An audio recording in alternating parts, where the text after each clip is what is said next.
অনেকদিন পরে আসলাম নৌকাবাজ দেখা দৌলতপুর গ্রামে, এই ব্রিকপিলের লাগা।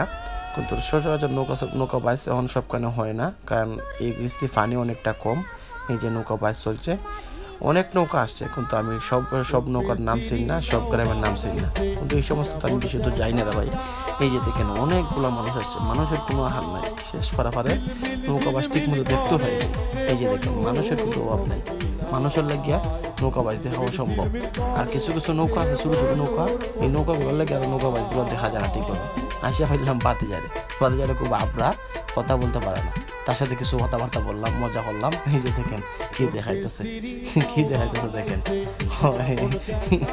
কিতা জানি দেখছে, বেচার হয়ে এটা বলতেছে। যাই হোক, বলে মজা করলাম।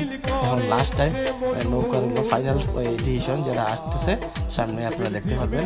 এটা হচ্ছে সামনে লাস্ট টাইম, ফাইনালের জন্য প্রস্তুতি নেন সবাই। এই যে সবাই কিন্তু ভিডিও হতেছে আর সবাই কিন্তু নৌকা প্রতিযোগিতা দেখতেছে।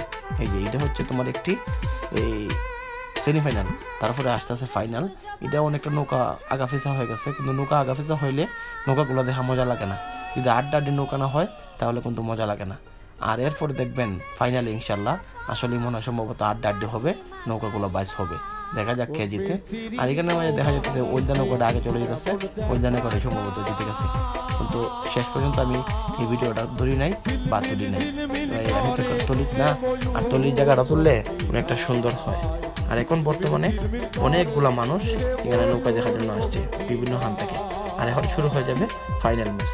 এই যে এখন নৌকাগুলো যে দুটো ম্যাচ আইতেছে, এই দুটো হচ্ছে ফাইনাল ম্যাচ। আপনারা একটু দেখেন কেমন হয়।